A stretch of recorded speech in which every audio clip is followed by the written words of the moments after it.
Ngayon, ang word kasi dito na true faith, ang sabi dito, believing in God. So, naniniwala po tayo sa Panginoon? So, naniniwala po tayo sa Panginoon. Diba? Hindi na dapat nagbibisita kasi pastor sa bahay po natin para maglingkod po tayo sa Panginoon. Hindi na dapat nagbibisita pa si Father Rapin para imaluwa po tayo. Kung naniniwala po tayo sa Diyos nating pinaglilingkuran, dapat nandirito po tayo sa umagang ito. Amen? Palakpakan po natin ang Panginoon. Sabi niya dito, relying on God's grace to achieve salvation. So dapat i-rely po natin ang lahat sa Panginoon. Pero dahil nga tayo yung nasa Mrs. Community, nandun po yung comfort zone po natin. Amen? Dahil nga sabi nga sa scripture, before the foundation of the world, tayo'y piligtas na. At doon, kampante po tayo. Amen? Pero sabi nga ng Panginoon, dapat i-rely po natin yung ating buhay sa Kanya. Diba? Isa to says, kadalasan, dahil nga doon sa word na yun, sa scripture na yun, nagiging kampante po tayo. Ang darating sabi nga, ang darating naman ng Panginoon, isave naman ako ng Panginoon. Pero hindi po yung instruction ng Panginoon. Amen? Ang sabi niya, ito may gift sa atin ng Panginoon, yung salvation na yun. At dapat, kung gift sa atin ng Panginoon, dapat i-treasure po natin yun. Bigyan po natin ng halaga. Amen? Pero kadalasan, dahil nga doon sa word na yun, naging comfort zone po tayo, ginajustify po natin yun. Nawa, if you believe in God, dapat ang lahat ng mga activity ay dapat nandoon po tayo. Yeah? Dapat, hindi po dapat natin pinapalampas sa mga bagay na yun. Amen? Dapat hindi po natin dapat i-justify. Amen? Justify yung minsan, cause unbelief yun. Amen?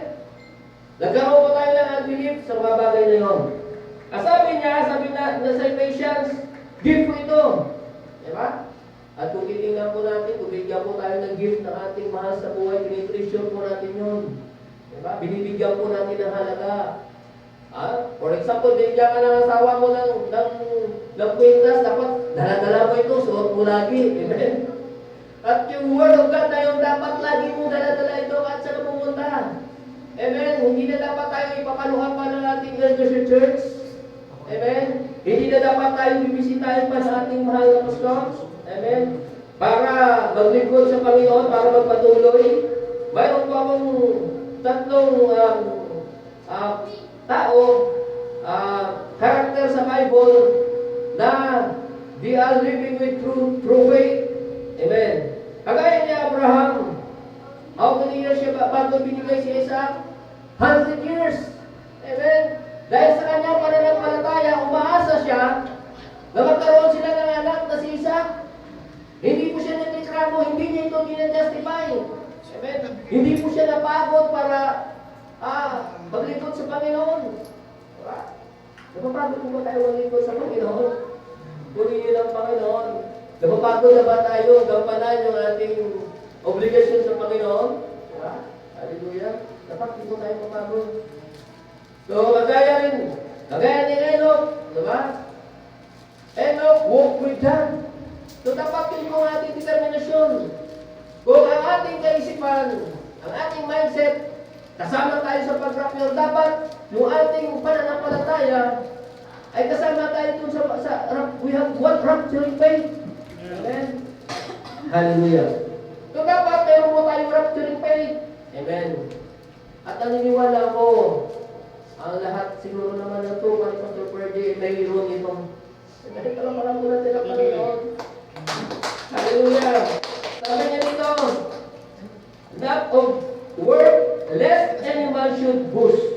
Ibig sabihin, kadalasan dahil nga nandun tayo sa end-time community. Di ba? Kadalasan, nagmamalaki po tayo sa ating mga kapatid. Di ba? Ayun lang. Bakit hindi ako ginagamit? Di ba? Pero dapat yung puso po natin, yung handa po tayo nagpagamit sa Panginoon, simulan mo. Di ba? So siguro, tutuwa natin mahal na pastor, kung lahat po tayo magpagamit sa Panginoon. Diba? Hindi na mapapayaan yung ating misyon doon sa Quezon. Diba? Pero kung titignan po natin, dapat hindi po tayo magmalaki. Amen? Dapat, Mayroon po tayo, magpapakumbaba po tayo. Amen.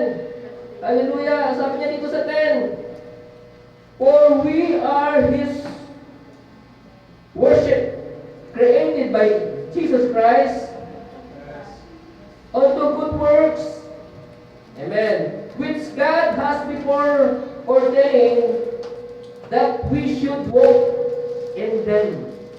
So dapat lumakad po tayo na ayon doon sa kalooban ng Panginoon. I-rely po natin yung ating lakas sa Panginoon. Amen? Pero kadalasan, ginagawa po natin yung sarili na nating lakas. Amen? At kadalasan, amen, nagkaroon po tayo ng up and down sa paglilingkod. Amen? Dahil doon po sa desire po natin. Amen? Ang Jeremiah 29 verse 11, ito po yung perfect plan ng Panginoon. Tama. Amen. Amen? Pero ang sabi niya, hindi tayo, ang sabi niya doon, bibigyan po tayo ng prosper. Amen? Pero hindi po tayo mapaprosper hanggat hindi po natin inuna ang Panginoon. Amen? Kailangan natin po natin ang Panginoon.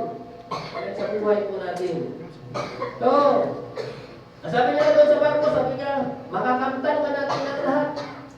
Pero kung mapapahamak ang ating kaluluwa, useless po yun. Diba? Ang kadalasan, pinapalit ko natin nung araw ng gawa doon sa ating fleshly desire. Diba? Hindi ako kontra doon na magkaroon po tayo ng success na buhay. At sabi niya nga ng Prophet Jeremiah, diba? Ipagkaloob ng Panginoon, yung prosperity po natin. Diba? Alam po natin ang Panginoon. Diba? At ako naniniwala, diba? Tayo ipagpapalain ng Panginoon. Diba?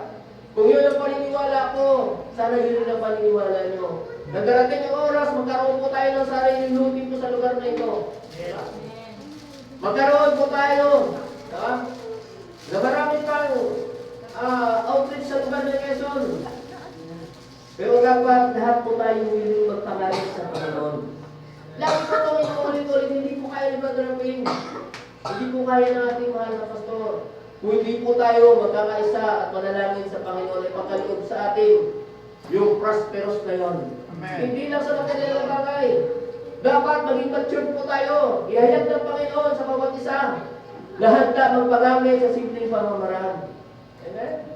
Bakit lagi ko binalik-balikan yung mga bagay na yun? Naalala ko lagi, noong pandemic pa, nakakabalik po tayo. Diba? Sabi niya sa kay Pastor, Pastor, pag may motor na akong bago, lagi tayo mag-misyon. Amen? Hallelujah. Dapat, mahawakan po natin ang mga bagay na yun. Amen. Praise the Lord. Binigyan ng motor, pero hindi pa rin nangyari yung mga bagay na yun. Amen? Pero ako naniniwala, kung lahat po tayo mag-mature, diba? Makabalik po tayo sa lugar na yun. Marami pong nagtatanong doon sa lugar na yun. Amen. At purihin ng Panginoon. Alam ko may purpose ng Panginoon kung nagkaroon ng church sa lugar na yun. Alam mo po, ito po buhay ng patotoo. Mayroon pong naglalako, nagulay kila nanay.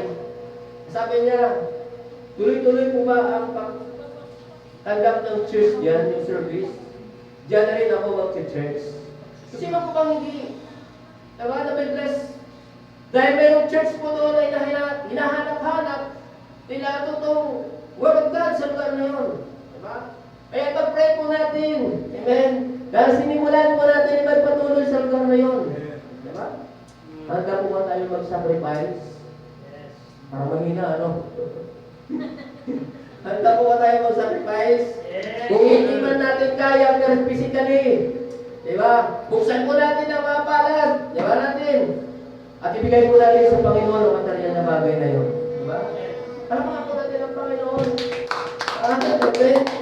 Hallelujah. At sabi nga, dito sa Matthew, sabi niya, Matthew 21 verse 22, sabi niya, and all things whosoever ye shall ask and prayer, believing, ye shall receive.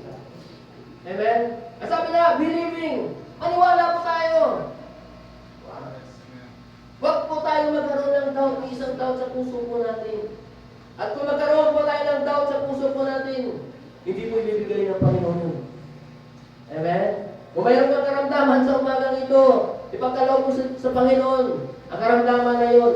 You believe in prayer at alam ko, ibibigay sa atin ng Panginoon ang mga bagay na yun.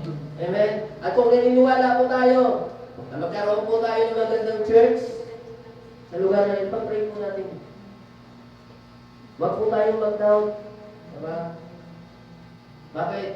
Sabi nga, mahal na dito ang per square meter. Pero alam ko, mayaman ng Panginoon. Hinahanda po tayo ng Panginoon na mag-mature po tayo. Magpagamit ang bawat isa sa simpleng pamamaraan. At ako po naniniwala, ibuhos ng Panginoon ang pagpapala sa lugar na ito. Amen? Alapakan po natin ang Panginoon. At gusto ko pong magbasa ng buong ng prophet about absolute. Amen? Okay. Sabi na po nakapuntin din ito.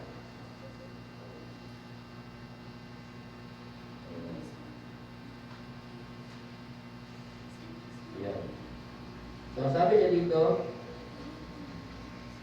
you need to meet this living God. So kailangan doon natin, lagi natin i-meet yung living God na pinaglilingkuran po natin. Diba? Hindi lang araw ng Sunday. Hindi lang araw ng prayer meeting. Amen? When you not only just a mystical, so hindi lang mystical means yung mahiwaga. Diba? Yung kalalasan, naglilingkod po tayo dahil nakikita po tayo yung nahiwagaan ng Panginoon. Amen? Hindi po dapat yun. Sabi niya, through your mind, not shiver. Ang shiver kasi ng word sa Tagalog, tunay na pananampalataya. Diba? So kailangan, ilalabas po natin yun. Yung tunay na pananampalataya po natin. Diba? Mali ang kaisipan na ilalabas mo yung genuine faith kung nagkaroon na ng tribulation. Amen? Dapat kayo ilabas mo na. Amen? Na mayroong gagawin ang Panginoon sa buhay mo. Amen? Amen, dito sa church, may gagawin ang Panginoon. Amen, sa bawat isa sa umagang ito. Amen? And seems kind of sensation. So, kadalasan, kung wala nang panginginig sa loob ng church, di ba? Hindi na tayo magaganahan. Amen? Pero hindi po dapat makikita doon na ating pananampalataya. Amen, talagang ba natin ang Panginoon? But through experience. Kung dapat na-experience po natin ang kahiwagaan ng Panginoon sa buhay po natin. Sabi nga, ang experience ay ito po ay good advisor. Hindi po natin po yung sasabihin, magpapatotoo po tayo na hindi po natin na-experience ang Panginoon sa buhay po natin. Amen? Dapat na-experiencehan po natin kung paano nagpagaling ang Panginoon doon. Kaya magpagaling sa oras na ito. Amen? Alam po natin ang Panginoon. So dapat yung real genuine. Diba? Ito po yung sinasabi ko kanina. Diba? Yung dapat, yung ating pananampalataya, amen, ito po ay genuine rapturing faith. Na mayroon po tayo nito. Amen? Na hindi na yung pananampalataya mo pag pinagpala ka lang ng Panginoon. Amen? Hallelujah. Sabi niya dito, that the same Jesus that walked in Galilee is living today and alive forevermore. So yung Diyos noon na nagdala ka doon sa Galilee na pinaglilingkuran po natin, wala pinagbabago ngayon, hanggang ngayon. Amen? Kung pinagpala niya mga lingkod niya mga panahon na yun, kaya niyang pagpalain ang bawat isa sa umagang ito. Amen. Naniniwala ko ba kayo doon? Na matagal mo nang pinag-pray. Lord, masarap na pinag-pray. Yung pamilya ko hindi mo pa rin nakakasama. Diba? Matagal ko na pinag-pray. Yung mahal mo sa buhay, hindi mo pa rin nakakasama sa paglilingkod. Ang sabi ng Panginoon, yung Jesus na pinaglilingkuran noon, na nadala ka doon sa Galilee, walang pinag-iba, magpakailanman. Amen. Wala pong pagbabago. Amen. Pagka minsan, nasa flesh po tayo lang nagbabago. Amen. Pero yung pangako ng Panginoon, kailanman na hindi nagpababago. Pangako natin ng Panginoon. So sabi niya, He is Jesus, He is the same yesterday, today, forever. So sabi niya, at absolute, ibig sabihin, absolute yung pangako ng Panginoon sa atin. Diba? Naniniwala ko ba kayo noon na absolute na pangako ng Panginoon sa atin? At naniniwala po ako, yung pangako ng Panginoon sa atin ay walang magbabago noon. Yes. Kaya walang magbabago noon. Kadalasan tayo lang nagbago ng direksyon ng buhay po natin. Kung yung pangako ng Panginoon ay hindi po nagbabago doon, ngayon at magpakailanman. Amen. Pero pangako ng Panginoon, sabi niya, absolute daw, sabi niya, you have faith that anyone, you yourself, not sensation. Diba? So hindi dapat na ating mga sarili, kita po natin na mayroon po tayong sensation, kundi yung pangako ng Panginoon ay absolute po ito. Amen? Palapakan po natin ang Panginoon. Hallelujah. At sabi na nga, for with God, sabi niya doon sa Luke, sabi niya, for with God, nothing is impossible. So lahat tayo wala yung posible sa Panginoon. Ang matagal mong pinag-pray na ikaw ay umangat din sa buhay. Diba? Wala akong magbabago sa mga bagay na yun. Amen. Alam mo ako ano bibis eh. O titingnan po natin yung mga networker. Diba? Wala na sila pamasahe papunta sa office. Ano ba bang ibig kong sabihin yung mindset po nila? Ang sabi nila, pagising nila sa umaga, power. Amen? Pero wala na silang budget, ha? Power. Ano ang ibig kong i-drive? Dahil po sa positibong pag-iisip na mayroon sila, amen, nabaabot nila yung pangarap nila sa buhay. Amen? So dapat yun po yung positibong isip po natin bilang mananampalataya. So there is power in prayer. Yes. Amen? Mayroon pong power doon sa prayer. Hallelujah. Dapat yun po yung mindset po natin. Diba? Bakit po? Dinadrive ko doon sa mga networker. Positive po ang isip nila. Hindi po sila napapagod. Diba? Samantala dapat, tayo mga lingkod ng Diyos, dapat positibo po yung isip po natin. Amen? Na yung mga posibleng bagay, ay posible po yun sa Panginoon. Eh? Ang sabi niya nga, hindi po nagbabago ang pangako ng Panginoon sa buhay po natin. May pangako natin ng Panginoon. Hallelujah. Sabi niya dito, sa Romans, sabi niya, ano po ba yung susi? Para maging positibo po yung mindset po natin. Diba? Sabi niya nga, so then faith, ito po yung ginag-drive po sa atin ng Panginoon sa umagang ito. Napakasimple po mga word na sinabot sa atin ng Panginoon. So, then faith cometh by hearing and hearing the word of God. Amen. So, hindi po magiging positibo yung po mindset po natin sa paglilingkod. Kung on and off po tayo sa church. Amen. Kasi iba, pag nasa labas po tayo, ibang pinag-uusapan po natin nun. Hallelujah. Dapat consistent po tayo makinig na makinig sa salita ng Panginoon. Amen. Tuloy-tuloy po dapat tayo makinig na makinig sa salita ng Panginoon sa umaga nito. Amen. Hallelujah. Kaya sabi nga, hindi po dapat tayo tumigil. Amen. Ano man yung mga bagay, mga pagsubok man, tuloy po tayo makinig sa salita ng Panginoon. Amen. Hallelujah. So, pero may warning po ang Panginoon, ang prophet, dito sa salita na ito. Sa lecture po ng ating ginagalawan sa buhay po natin, marami po mga temptation. Marami po mga pagsubok. Amen. At kadalasan, nakikita po natin, even sa social media, even sa ating paglilingkuran ngayon. Amen. Pag mayroong sensation, pag mayroong nanginginig sa church, amen. Diba?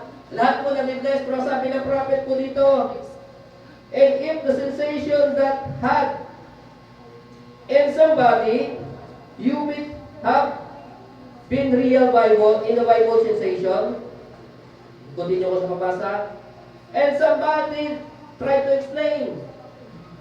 Amen. Hindi po dapat i-explain yung sensation na yun. Amen. Yung real sensation ay ang absolute ay ang Bible. Amen. So kadalasan, nakikita po natin, even sa kaisipan po natin, pag mayroong sensation, ang tingin po natin doon, ay lahat po ay nabibless. Pero ang sabi po ng prophet, sabi niya dito, hallelujah, yung somebody na try to explain na yun, it away from you saying those things, sabi niya, and some other day, sabi niya dito, be careful. So mayroon po dito warning, ang prophet, magkaroon po tayo ng pag-iingat sa mga bagay na yun. Alam niyo po, yung kaaway, kaya rin magsinsig. Kaya niyo kopyahin ang mga bagay na yun. Pero ang sabi niya, the real sensation is the Word of God. Amen. Amen? So wala po, dapat, yung kaisipan po, dapat natin tagalin po natin yun. No, mayroong sensation, diba? Madidisip po tayo ng away. Walang totoong sensation ay ang salita mismo ng Panginoon sa buhay po natin. Amen? Palakpakan po natin ang Panginoon. Dapat daw, magkaroon po tayo ng, mag-ingat po tayo, be careful, sabi niya dito, but the way to know, test with the Word. Amen. That's the blueprint. Amen. Yung blueprint po natin sinusundan ay ang salita ng Panginoon. Amen. Amen. Yun po yung katibayan ang salita ng Panginoon. Amen. At sabi niya nga dito sa John, ito po yung blueprint po natin. Amen. Sabi niya dito sa John chapter 1, 1 to 2, sabi niya dito, in the beginning was the Word, and the Word was God, with God, and Word was God. So dapat yung pananaw po natin. Yung salita na yun, diba? Yun po yung blueprint po natin sa simula pa. Amen? Wala pong ibang dapat na titingnan po natin kundi yung salita ng Panginoon. Amen? Yun po yung real blueprint po natin. Ang mga Kristiyano, yun po yung buhay, ang totoong blueprint po natin. Amen? Sa verse 2 sabi niya, the same was in the beginning with God. So sa simula pa, yung sinusundan po natin, sabi ni John, ay ang blueprint ay ang salita ng Panginoon. Amen. Amen? At sabi nga ng prophet, ito po yung inilitulad niya, sabi niya, if in the house goes up contrary, sabi niya dito, to the blueprint, the contractor, sabi niya dito, will tear down and rebuild, sabi niya, rebuild it. But it got good to the blueprint. So, ibig sabihin, wala na po tayo dapat ibang titingnan, kundi yung salita ng Panginoon. Kadalasan, nagdidisip po tayo dahil sa nakikita po natin sa ating mundong ginagalawan, diba? Kung titingnan po natin, pag magkakaroon ng sensation, diba? Nagdidisip po tayo. Nasa tingin po natin, pag nanginginig na yung mga kasamahan po natin, diba? Pinagpapala po sila. Pero pag titingnan po natin, mag-warning po ang prophet, hindi po lahat na nanginginig. Diba? Yun po, amen? Hallelujah! Ay kalooban ng Panginoon yun. Amen? Yun po sabi ng prophet. Amen. Amen. So, ang real blueprint po natin ay ang salita ng Panginoon. Hallelujah. Diba? Kaya, before I close, dapat patuloy po tayo. Mag-refill po tayo. Amen. Wag po tayo mapagod ng refill. Hallelujah. Refill lang po tayo ng refill. Kailangan po sa mag-repeat tayo. Amen. Pag puno-puno ka ng problema, tanggalin mo muna yun. Amen. Bago ka mag-refill ng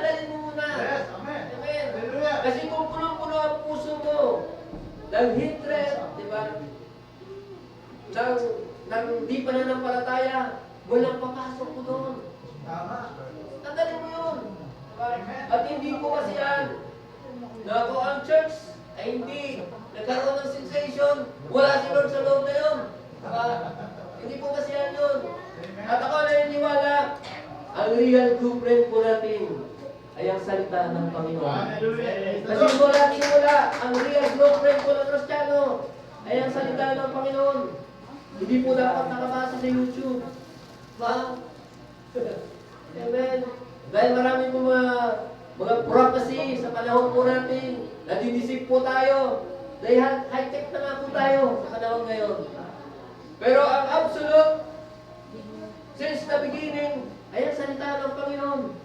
Amen. Purihin ko ang Panginoon. Hallelujah. At naniniwala po ako sa umagang ito, dapat yun po yung naman ng puso po natin. Amen. Lagi po tayo mag-depend. Hallelujah. Huwag po tayong magsawa na makinig sa salita ng Panginoon. Amen. Malayo man yan, malapit man yan, ipag-pray po natin. Yung gift of salvation na tinatamasa po natin. Dapat sabi nga, doon sa unang verse na binasa po natin, yun po ay gift ng Panginoon. At dapat iti-treasure po natin yung mga bagay na yun. Diba? Lagi po dapat natin ipaglaban ng mga bagay na yun. Huwag po tayong magsawa na mag-igod sa Panginoon. Amen? Purihin po ang Panginoon. At nawa, sa umagang ito, nakapala ang lahat at pupunta po tayo sa sunod na bahagi ng pag-uuli ng natin. Tayo po ay tumayo.